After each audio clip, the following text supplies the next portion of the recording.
Good evening, guys. Welcome to Beauty and Gratitude. This is episode 3, and I have a really fun show for you. We're talking about designing your best life with architects, interior designers, builders, restaurateurs, motorcyclists. So they're going to share all of their wonderful creative skills and experience. We have Ariel Johnson from Ariel Fox Designs. We have Erika Winters Designs with Louis Herrera, who's also her husband and partner, business partner. So there's a lot to cover today, but my main objective is so that you'll be inspired. Before I jump into the interview, I just wanted to let you guys know that we're giving away goodies every single show, at least 1 or 2 items. So the first one is, let me take it for you. Bam! It's a canvas beauty and gratitude bag. So at the end of the show, whoever writes in first, I will send you a bag. It's hefty. You can use it for, for supermarket or to take laundry down, whatever you want. I love a sturdy canvas bag, so I wanted something with my logo on it and something that I could extend to you. So for the next 6 weeks, every show will offer a beauty and gratitude bag. So whoever comes first will win. The good news is on August 28th, we have a fashion episode right before September, what Fashion Week would be, but now it's going to be virtual for many, for many designers. But we're offering a Temp 2 Air. Temp 2 Air is one of my favorite airbrush machines. It gives you a flawless finish, and they were so nice to gift me one with a pod. So whoever, wins on August 28th, you get a beautiful Temp 2 Air. And I want to thank Temp 2 for giving us this to give away to one of you. And until then, I want to talk about our next guest, Ariel Johnson. She is young, in charge, a mother, a wife, a businesswoman, a designer. She has taken LA by storm. I've been to many of her buildings that she's done the interiors for around LA, downtown LA, along the coast. And I must say they're beautiful. And this is long before I knew that she was the design company that took care of this. So I just want to say I'm so happy to have her here. We're going to get tips from her. We're going to talk about her career, where she went to school, being a woman in the business, and so many other things. So welcome, Ariel Johnson, everyone. Thank you. Thanks, D'angelo. You're so sweet. I need one of those airbrush machines, by the way. I'll get you one. Just tell me when your birthday is. Thank you for coming on. Thank you. I appreciate it. This is amazing. It's, full disclosure, everyone, Ariel is married to a dear friend of mine, and I have not met her. I've seen her virtually. I've seen her on social media, but she's married to a dear friend of mine. But also, I've looked at her stuff online. I've looked at her website for a while now, and places that I'd gone through, Ariel, throughout LA, I had no idea that you had designed them. I think one building, Atelier, am I correct? I almost moved into that building when I first moved here. And I love the aesthetic. So talk about your aesthetic as an interior designer. It's a good question. And it's something that has just evolved, over the years. I'm blessed to have a beautiful office. We've got 16 designers. Amazing. I love that. Yes. We're hanging in there. Yes. But, it's really, I purposefully kind of curated this team with this idea of, female power, number one, of support, and number 2, of this like international global view. Yes. We have a lot of international designers, a lot of people from all over the country even. And so I wanted to have a lot of different perspectives. Every one of the projects is different from the last one. Okay. So you can't really kind of pin necessarily a look on us. Okay. I'm kind of outrunning like the expectation. But I will say, we always deliver a certain level of sophistication and luxury to all projects. Yeah.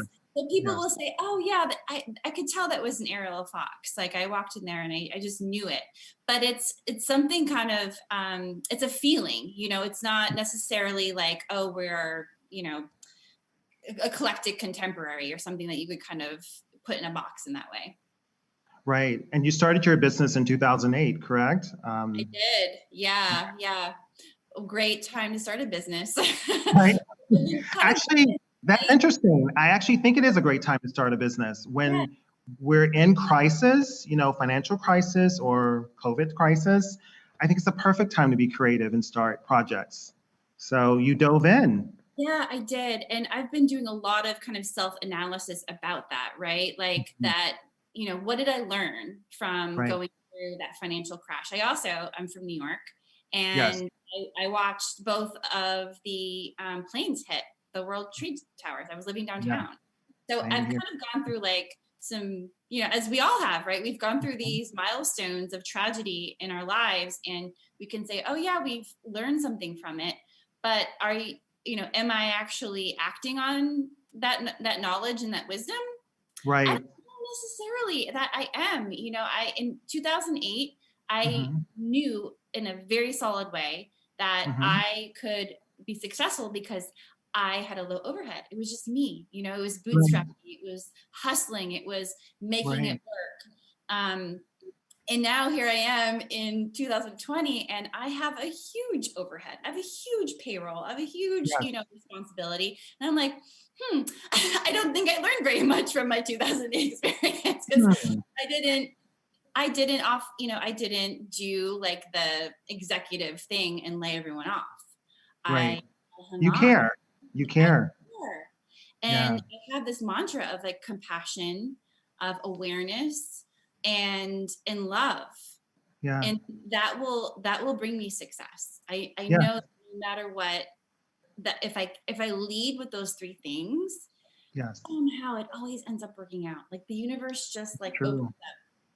That's true. I've known a few, I actually know a lot of architects, and a lot of them, they did not lay off their staff. They may have cut their hours down to maybe 30 or 25 hours, but they kept their staff, you know, and I think it's Hours. really says a lot. It says a lot about them, you know. I think they're thinking about not just the bottom line, but about their families and their employees, which I think is important. Um, and I know, I believe we'll all get through it. And I think this is a time, I love Unboxing Flatly. Am I saying it correctly? Yes, yes. Yes, I love the new show on YouTube because creativity came out of it, you know? So 2020, Unboxing Flatly came alive. And Yeah. tell us about it. It's a really great project because I get to do it with my husband. Yes. Brandon Johnson is an actor and host, and I looked at him one day and I was like, well, I am going to exploit you.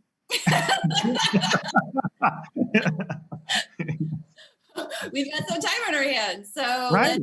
let's just make something together. And it's been so beautiful. It is. It And I is. can't wait to hear from your guests after me, because Mhm. there is something magical that happens when you are working with someone that you have devoted your life to, that you love, Yes. that you know inside and out, and unconditionally. And it can be scary, and you can kind of show your ugly side in that moment. But Right. being like, just seeing him in his element and just Hmm. being in awe of him again has been Hmm. so lovely. Yeah. The YouTube video or channel rather was kind of birthed out of a need for us internally in the firm. It's Okay. been difficult to see finishes and materials, so Right. we've been sharing videos with each other. And Hmm. then because we're still working remotely. Right. Wow. Imagine 16 people like all over the Yeah. planet. Yeah, yeah, Yeah, challenging. I would love to be in a studio, but I'm here at home, and that's fine, you know? And you know from being a creative person that there is Mhm. something that just comes forth, you know, from being with Yes. another creative person, that one-on-one like energy build. You can't do it on Zoom. You can't do it remotely. So Right. being able to do that with Brandon, even though, you know, he's not a professional interior designer, he's done a lot Mhm. of TV, and he's a very Right. creative guy.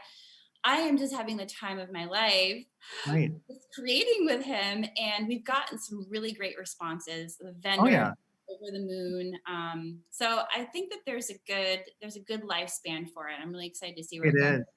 I think it's going to, you're probably gonna have to hire another team for it because Yeah, it's a lot of work already. It's true. I haven't seen it. And I worked for HGTV, Food Network, all those networks for years.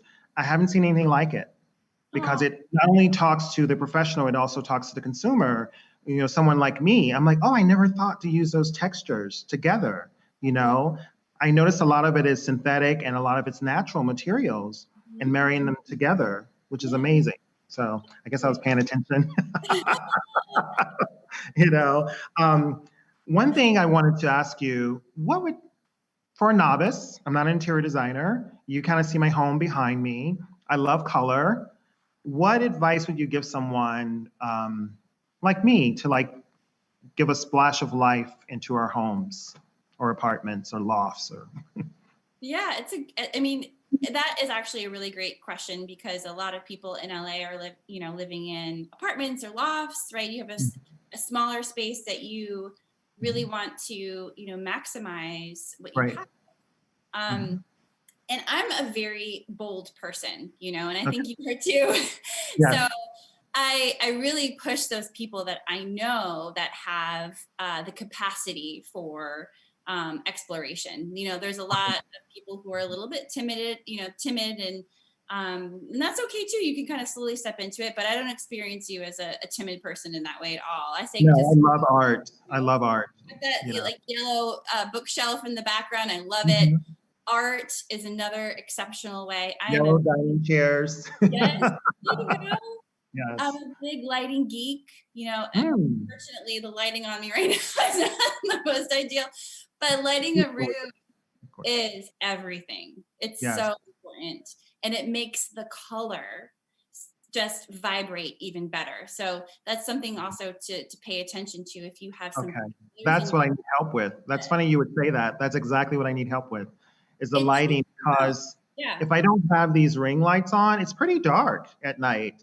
It's like Mhm. mood lighting. And I like a little bit of little accents because it's a pretty big apartment, but I like little areas that are brighter than others. You know, I don't like it so dim, you know. Well, you think of the theater, right? Like Yes, you want to highlight and spotlight certain areas. So think right. about that in your space. Like you could just spotlight that piece of art, spotlight that piece of furniture, and just make it look super dramatic in that way.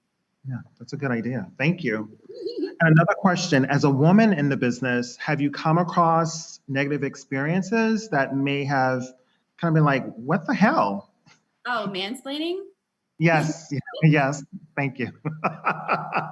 Sorry. Um, 1,000%. Yeah. And that is why I formed an all-female team. Yes. Um, very much so, and the scale of buildings that we're building, right? They're very large scale mixed Mhm. use. We're dealing with a lot of people, a lot of personalities. There's a lot happening on every project, and quite often, construction guys, Yeah. they're we've had to do a lot of training with them. We have some GC teams that we just love, and Mhm. they honor us, and they know that we know our SHIT. Right. But then we run into the guys that don't necessarily know who we are, and it's super frustrating. Yes. And I will say I can put a little feather in my cap that Mhm. I've actually had GCs fired from a project Yeah. because Yeah. they were not professional. They were not treating us well, Mhm. and they weren't delivering on the project. So Right. I am not to be messed with. Yes. Is You the know, it's short interesting. answer. I used to walk along the West Side Highway to work. You know, I would pass the Javits Center, and near there, they were building the Hudson Yards, and they're building another little spot by the Javits Center. I noticed the construction workers were very different. They weren't catcalling. There were a lot more women I saw possibly doing construction or GCs. Mhm. it really shocked me. And it was so respectful. Even when I would walk by, oh, sorry, excuse me. I was like, they've had diversity and inclusion training. I know it. I'm sure of it. Yes. And you know what, Yes. though? You're right. I think over the past 10 years, there has been a really dramatic change. I think Yeah. diversity and inclusion training is Hmm. happening. And thank God, because it was really rough when I first started, for sure. Imagine. And you're originally from New York and you started school in New York. Yeah. And tell me your education history. Like, were you an interior designer in design in beginning or much later? This is my third career. Wow. Wow. Yes. Okay. Most of my life, I thought I was going to be a lawyer. My parents said, you're very good at arguing. You'd be a great lawyer. So I went to school in upstate New York. I Hmm. graduated with a pre-law degree. I got a Hmm. job in Manhattan as a paralegal, a Hmm. litigation paralegal at a Wow. very famous law firm. And I Hmm. had ended up with a team of 20 assistants, and I got published in the National Law Journal and blah, blah, blah. Like all of the dreams were coming true. And I That's felt impressive. so empty and so lost in it. And I had kind of a midlife life crisis like at 21. I also Wow. graduated college early, Wow. a little Okay. bit type A, just a little. Okay. Um, Okay. Love it. Love it. But my sister was also in New York with me, and she was going to school at Parsons. And she was Mm. always the artist, always drawing in her room. And she's incredible talent. And I always compared myself to her. And I thought, oh Wow. no, she's the artist. She's a creative one. Like Mhm. I'm the smart one. Hey. Yeah. Well, no, it comes full circle, right? Because, Mhm. she was the smart one all along. And she invited me to take some classes at Parsons. Wow. And I ended up quitting my job at the law firm. I'm really Mhm. tall. When you meet me, I'm a little bit taller than Brandon. Okay. Okay. So we're twins. Right. Yeah. But I started doing some runway. Okay. So I was in fashion, in New York, which is super fun. It Um, is. That's where I started. I had Yes. a ball. I got to travel. I did shows, I did Mhm. shows in Australia and London. Um, but that quickly, wore out. You're 22, 23 years old and you're an old Right. lady. So I was desperate to kind of find my path, and my Mhm. sister brought me to Parsons. I had Tim Gunn before there was Project Runway, which Oh, I love him. I love him. he's such a I've sweet. met him many times. He's lovely and Yes, brilliant. Brilliant yes. man. No, Yes. and I give him credit for my path into interior design because I had a class with him, and I was majoring in fashion design. And he's Wow. like, "What are you?" 'Cause he knew me from the shows. He's like, "What are you?" Mhm. And I was like, "I don't know. I know that I Okay. don't want to do a collection every season. Like this is going to kill me. I don't know what else to do." He's like, Wow. "Well, have you thought about interior design?" And I was like, "Oh, you can make money doing that?" Yeah, lots. Like, like, he's like, go check out a school in Pasadena called Art Center. It's Yes. really going to be Okay. awesome. So he got me out of New York and got me to LA and into a program that was really fierce. I Yeah. almost quit after the first semester because I was like, oh, Wow. I know what art school is. I know what working hard is. Like I worked at a Right. law firm. Like, don't you tell me. And it was brutal. I mean, really, really, really challenging. But I got through it and I graduated pretty much in 2008. So Wow. it was like sink or swim kind of. I had some internships and a small job leading up to that, but it really was forming my company was really much, just diving in, like You baptism. really did. You Yeah. really did. Wow. That's that's amazing. Tim Gunn. I've met him a few times, like I said, and he's special. He sees something and he'll plant the seed. And where you went to school, I have many friends that are photographers that went there and they're amazing. They're amazing. So I know that the program there is very rigorous for artists. So wow. I would love to hear about your website, where people can find you. And please hang out because I love to do a round robin at the end. So Sure. let me know. Yeah. You can find me at arielfoxdesign.com and on Okay. Instagram. I love Instagram. Okay. Perfect. And Unboxing Flatly. Unboxing Flatly. Please check us out. Please, please, please. I would love And your subscribe, and subscribe. and subscribe. Thank Yeah. you so much. And we'll have you on towards the end. Thank you, Ariel. Thank This was you. great. Thank you. Cool. We'll be right back, guys. Thank you so much. That was beautiful.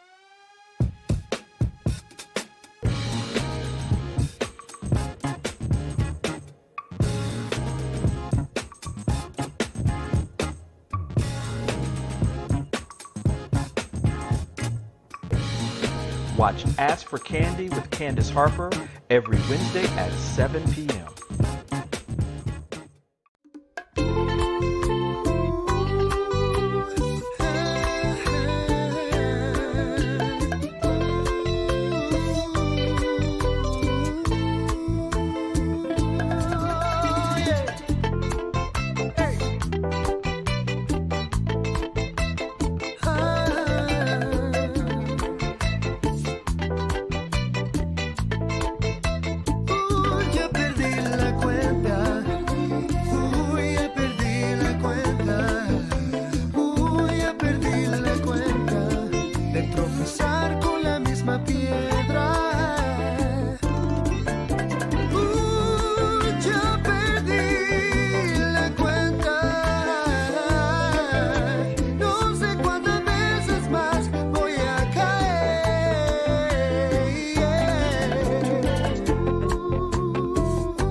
Hey guys, welcome back to Beauty and Gratitude. Ariel Johnson, that was a great interview. She'll be back towards the end of the show.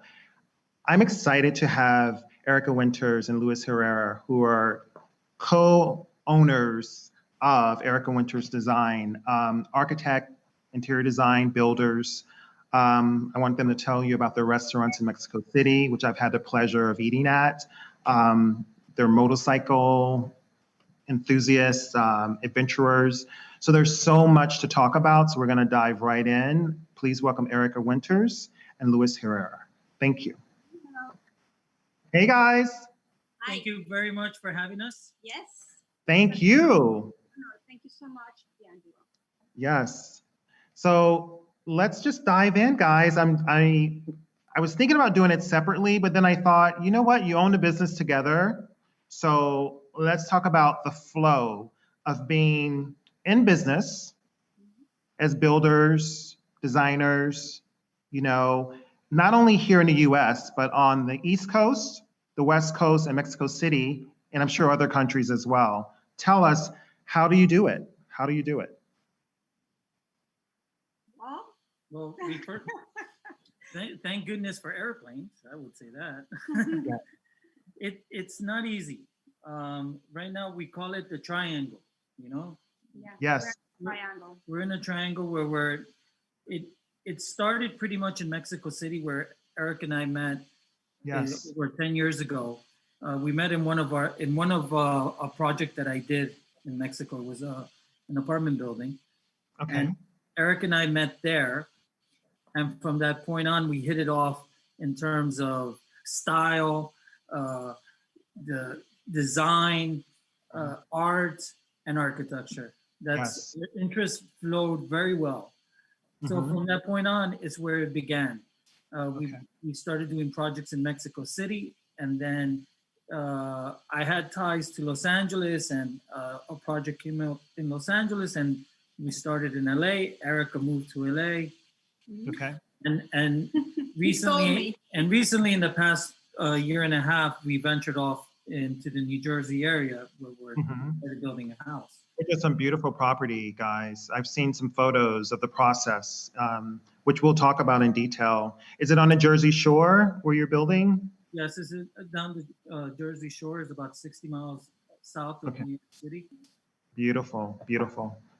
So you met in Mexico City. Did you start dating right away, or did you just date a little bit later? I think we became friends at first. Yes, right? at the beginning we were friends, good friends actually. And then like a month and a half later, I mean, if you can call it fast, a month and a half, probably we'll start to dating. It evolved into a relationship, which was very easy. And natural. It flowed very easy. It was very natural. We didn't push anything. We actually complete our own sentences. I know, I see. You know, I know that both of you have a love of art, a love of travel, food, motorcycles. So how did you convince Erika to buy or motorcycle with you, Louis? Well, how did you actually, convince her to buy? It all began from the first day that we met. Ah, okay. Erika, did you own a bike? The first day that we met, I had a cocktail party at this apartment building that I had designed and built in Mexico City, and Erika was invited by a mutual friend to visit the project. And when we were there, we were just conversing. I gave her a tour of the project, and it so happened I was going to Los Angeles the following day, and Erika was going to visit Los Angeles within a week to visit her father, which lived in Orange County. Okay. Wow. So I told her, oh, this is great. When you come to Los Angeles, I'll take you around in my motorcycle. And she's like, oh, you have a motorcycle? I'm like, yes, I have a vintage BMW. And she's like, wow, I'm interested. And I'm like, yes, no Harleys, I told her. And you know, Erika, I know you've been in business since 1993, correct? Residential and commercial. Yes. What are some of your favorite properties that you've worked on? Wow.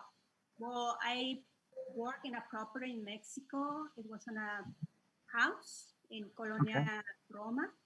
Yes, I love that area. It's beautiful. It's like very French style buildings. I love it.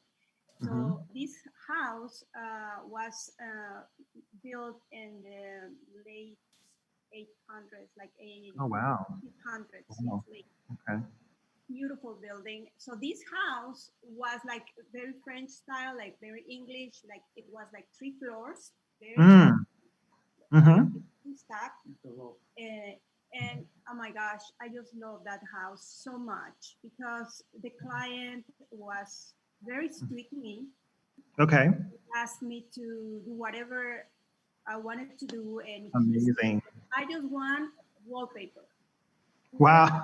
That wallpaper because I love wallpaper, and at that moment I knew that the style would be English, no doubt about it, because I love it.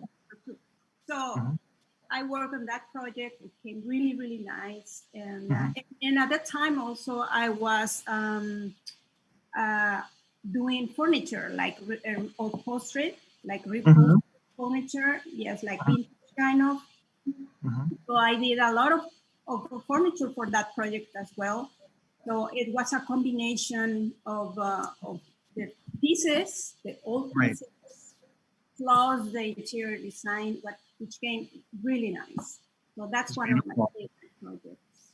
That's beautiful. And Louis, what about you? What are some of your favorites? I've known you for 30 years. I want people to know this. I've known Louis. We met at Pratt Institute in Brooklyn. Favorite project. Good answer, Torrance. Well, life is a project.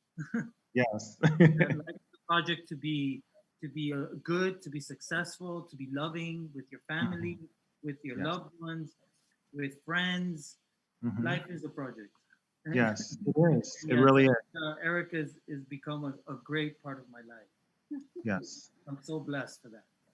And I know you've expanded beyond architecture, design. You own restaurants. Erika, I know you're working on a dinnerware line. Am I correct? Can I talk about that? The dinnerware collection that you're working on? Yeah, I'm working in a dinnerware collection, yes. Yes. So you guys are really like expanding outside of design and architecture. Tell me about your restaurant. Soli Roma is the one that I went to in Mexico City a few years ago.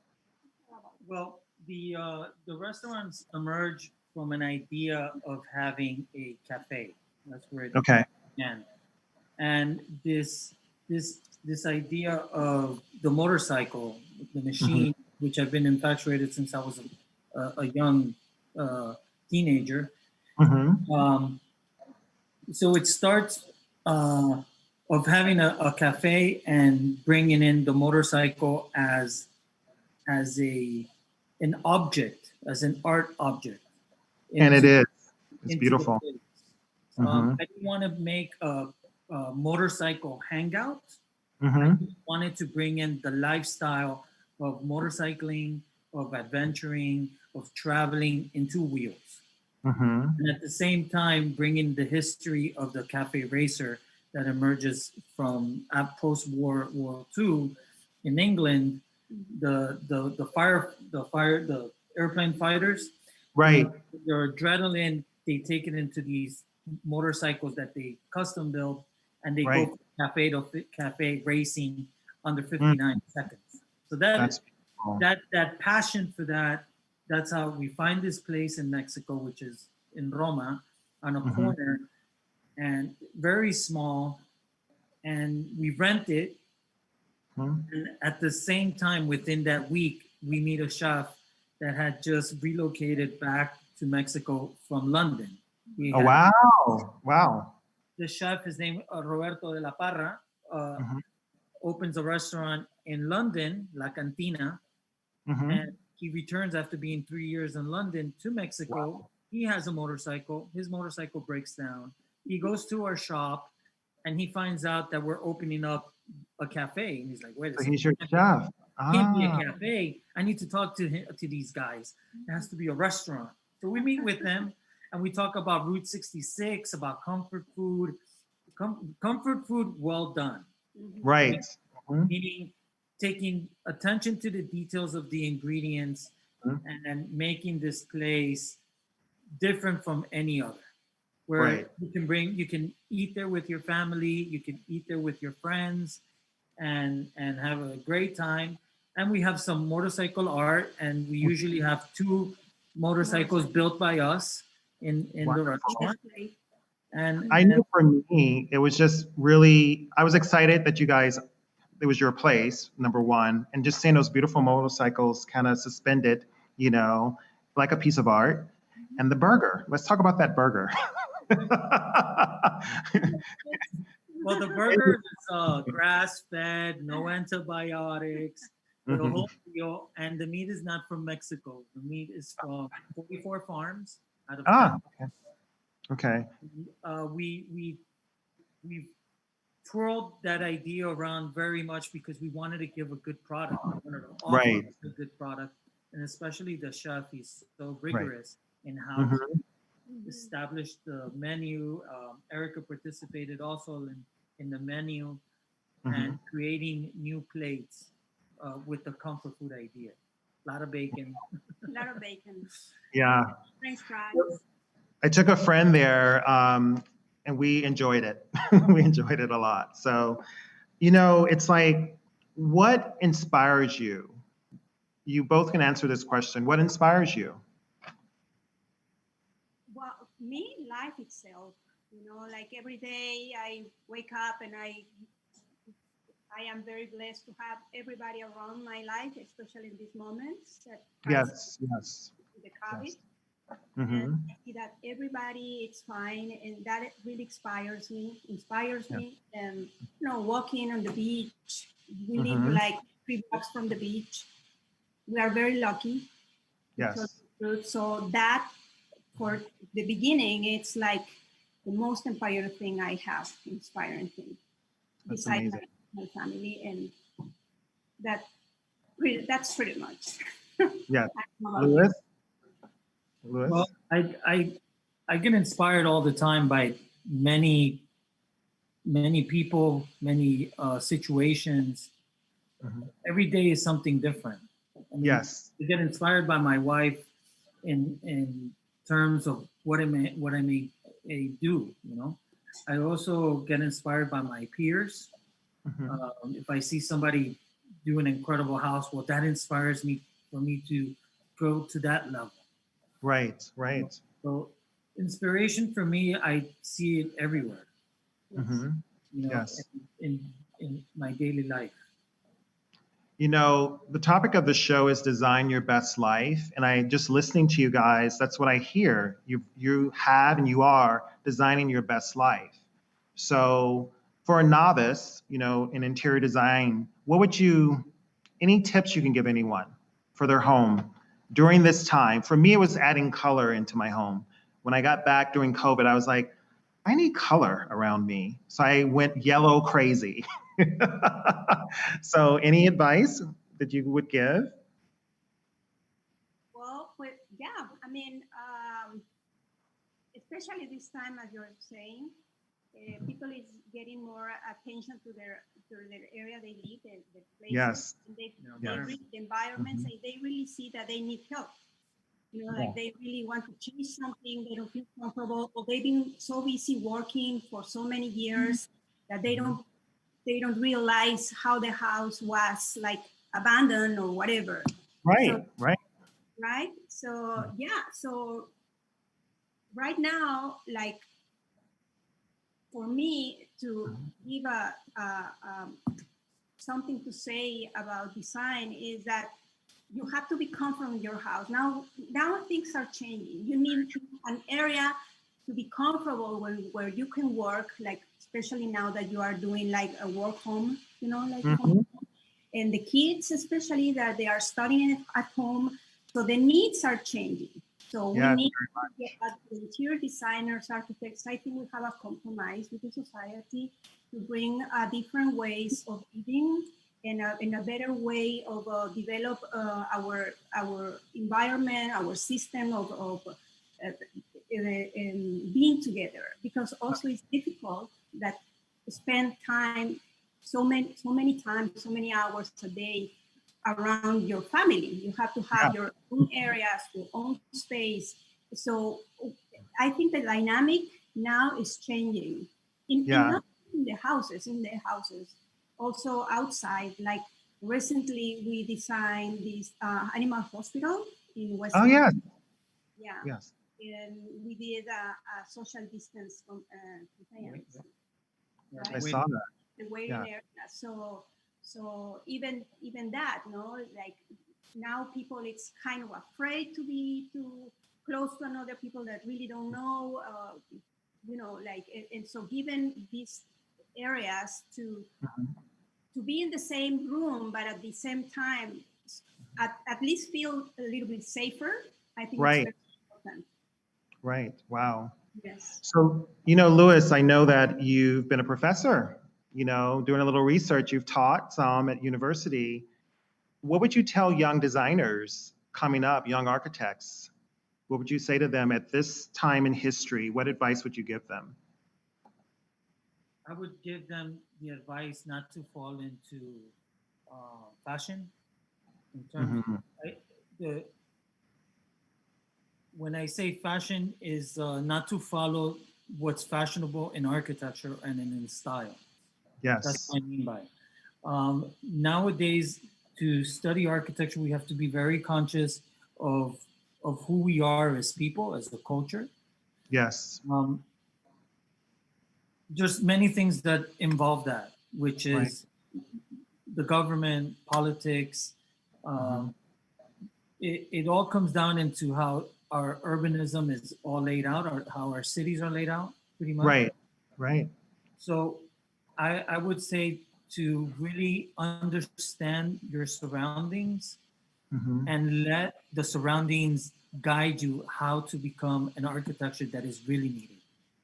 Not just to build something for the sake of building or a form because it looks like a Frank Gehry building.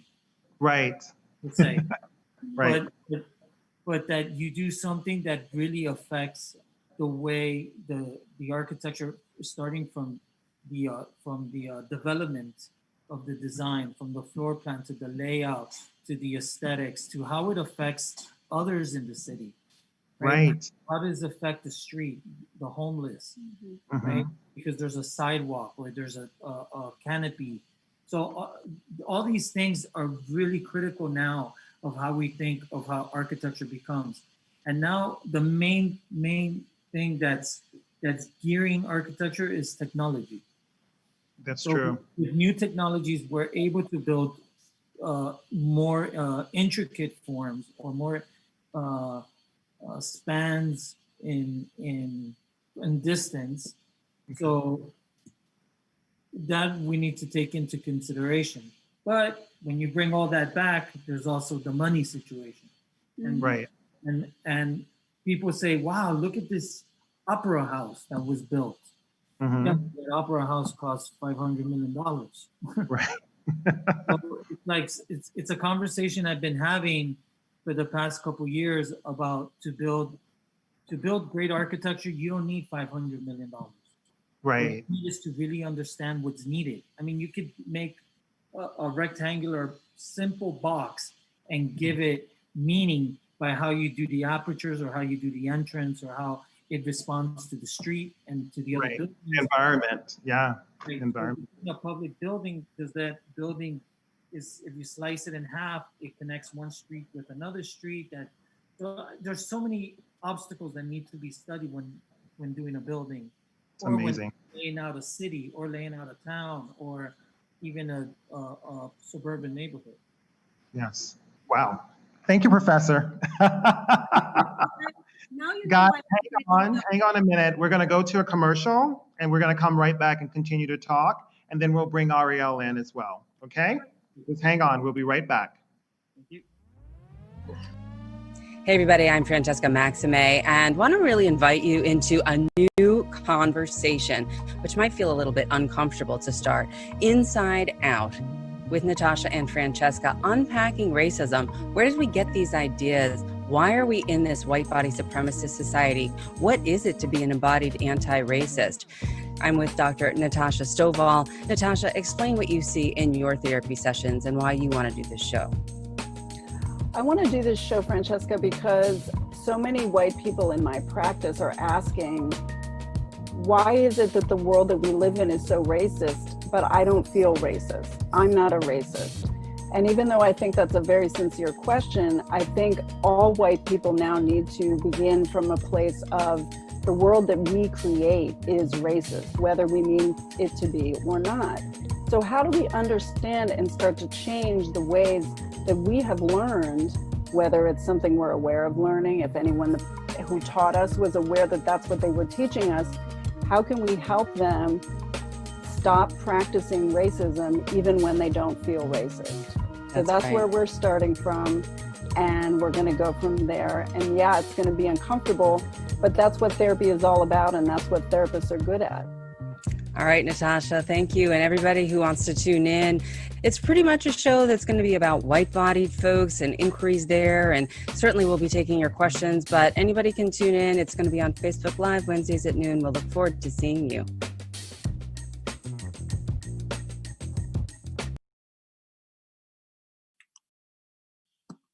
Welcome back to Beauty and Gratitude. We're here still with Ariel and Erika and Louis. So let's bring them all in. I want to talk to all of them at the same time.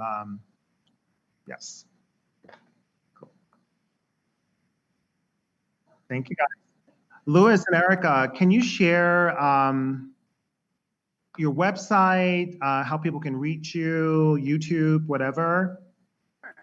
Well, the website is erikawinterdesign@gmail.com. That's it. Well, okay. ErikaWintersDesign.com.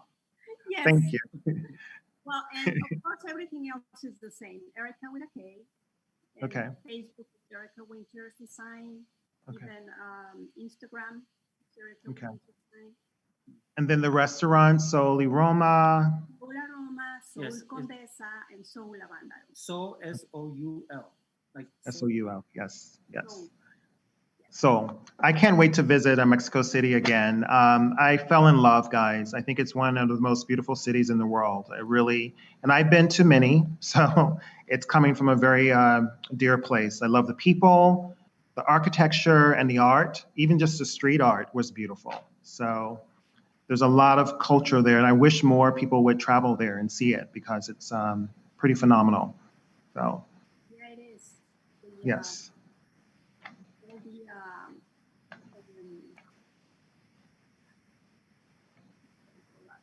Well, Mexico City is very rich in culture, like you said. Yes, very much so. There's many Ancient culture and modern day culture, you know?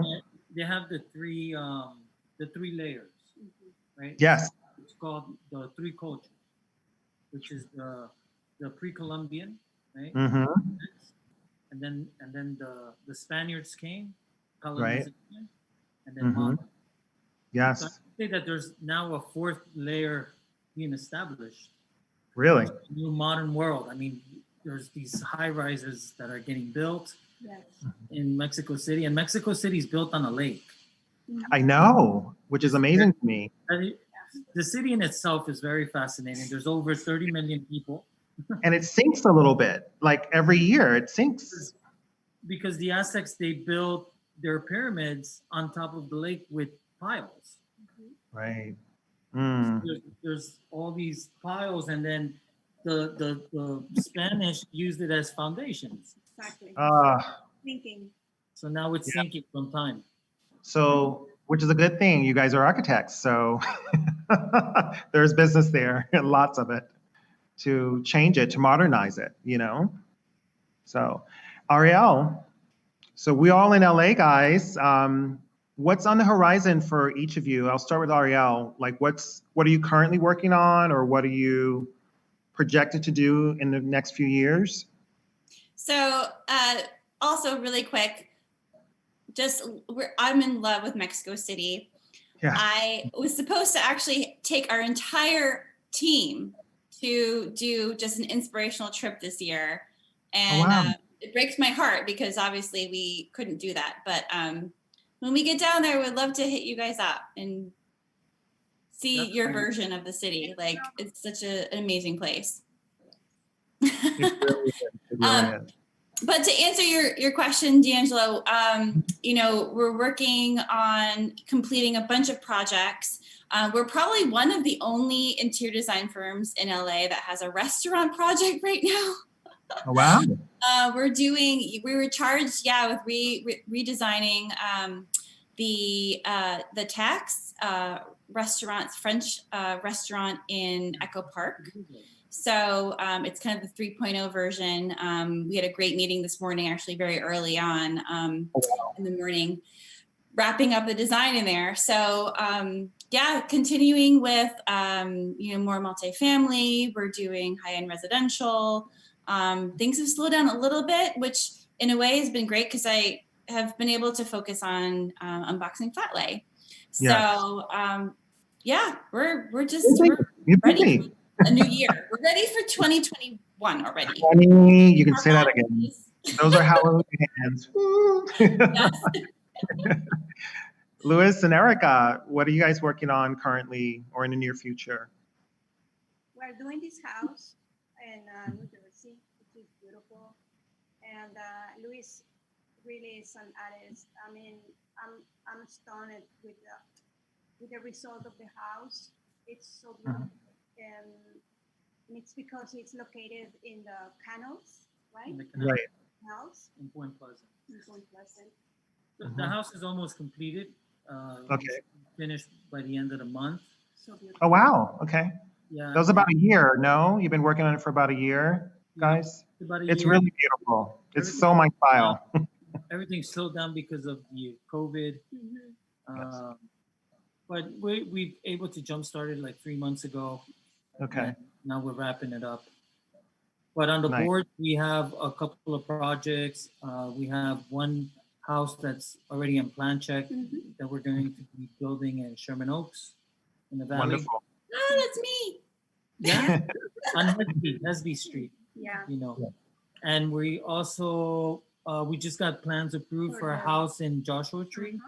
Oh, yeah, you were telling me about that. Yes. Beautiful house. We're doing a small retreat home in the desert. Beautiful. For 1 of ours. Okay. And you have a few projects.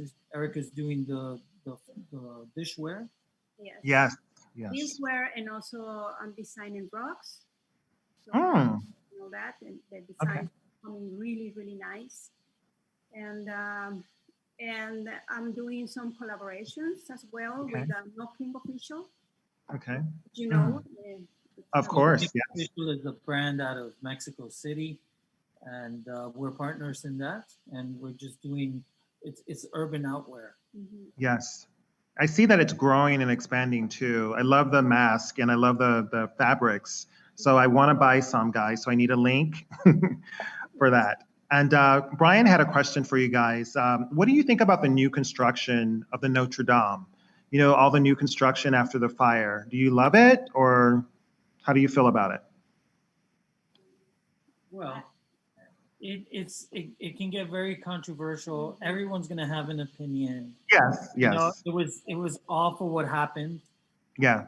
And now to take that iconic building of Paris and be able to do something to it. I mean, I would have loved to do some intervention to the building.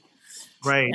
And I think to rebuild it exactly how it was wouldn't. I mean, we're in a different period of time. Yeah. Right. Yeah. And there's already history. Yeah, there was a fire, so this is post-fire. Right. Now So it has to be something totally different. I see it totally different. I would like Really a renaissance. Pardon? A renaissance of sorts, you know? Like it Yeah. represents a renaissance, that fire, and like you're building something new, hopefully something innovative and not the same. You're right, Louis, you're right. I would really like to see something like extraordinary done on the roof that's completely different, or glass, or with the structure very Or light. green. Pardon? Yeah, or even green, a garden, you know, where people can walk amongst it. Ariel, what do you think? Yeah, I agree. It was such a tragedy. And it's interesting because you can't ever repeat, you know, what has happened. You can't ever completely replicate. So, you know, I echo that sentiment. You know, you kind of get into a little bit of like the Disneyland territory when you're trying to like recreate something that's not authentic for the time. So yeah, it's a tricky thing for sure. Tricky, and it's You a lot know, of different points of view. So yes. You know, guys, thank you so much. I'm always drawn to architects and interior designers. For many years, that's all I was dating. I would meet an architect. I'm like, what is going on? And I think because as an artist, as a makeup artist, you know, in fashion, in film and television, we're aesthetically drawn to similar things, you know, and the historical references to similar things. So I appreciate each and every one of you and your vision that you bring into the world. And tell me what you're grateful for. One at a time. Okay. Ariel? Sure, I'll go first. I am grateful for my health, Yes. my family, Yes. for the ability to keep creating. You know, that is something that I keep pulling out of me, you know, when I struggle, is no matter what, that has been my gift, is I can still create. Yes. No matter what happens. Always figure it out, which is right behind you. Yes. Yeah. Exactly. Louis and Erika, talk about gratitude. Tell me what you're most grateful for. I'm grateful because I really, right now I am what I wanted to be, with a good man by my side, supporting Yes. him. I think that it's really hard to find in time. Yes. It is. And now, anyhow. And I'm also grateful because, as Ariel said, we are creatives. I mean, we can wake up every day and have new ideas and be avant-garde all the time, you know, like trying to reach different things, and it doesn't die. It just grows and grows and grows. It feels good, right? It feels good. Yes. Louis. Well, I'm very grateful for my health. I'm grateful for having my parents still alive at Yes. I was in a bad accident back in February, and my mom. How do you know that? I was in a bad car accident with my mother, and it was a close to death situation. Oh my God. Okay. And I'm so grateful this year being able to survive that and for my mother to be able to survive and to recuperate is really amazing. Yes. So this time with COVID, being at home, trying to work from home, I am so grateful that I'm able to have my parents, to have my wife and my partner together, my family from Mexico, I'm so grateful for. Kids. Yes. Our kids that love us very much. I'm very grateful for all my friends. Yes. And I'm very grateful right now for my clients because they give me the trust to make them their home. Right. I put everything into it. I put my heart and soul into my work. Yes. And when clients respond back with gratitude, that is, I'm so grateful for that. It's the best. Wow. So for me, my vocation as an architect, I call it a vocation because that's what it is. That's what, if people ask me, who am I? What do I do? I'm an architect, period. Right. I'm not an artist. I'm not a motorcyclist. I'm an architect. I create space. And to do it for my clients and for them to be so happy is what I'm most grateful for. Yeah, I think so. The things I can keep going. Yeah, and that's the point, Louis. That's the point. The reason I'm doing this show and I wrote the book and everything, guys, that's the point, is an affinity of gratitude. You have an affinity of gratitude. So that's what I really want to get to, everybody. And I appreciate each and every one of you. Louis, I've known you a long time. You've always been kind. And then you introduced me to your wonderful wife, who's amazing. Ariel, we're going to hang very soon. And guys, thank you so much. I'm grateful for each of you. Thank you. Thank you, And I just want to say this, guys. Whoever wants to win this bag, you should, log in, send us an email, Beauty and Gratitude. I appreciate all of you for watching. Thank you and have a wonderful evening. Good night. Thank you. Solidity Magazine brings you the best in inspiration on Solidity TV. Check out our new shows.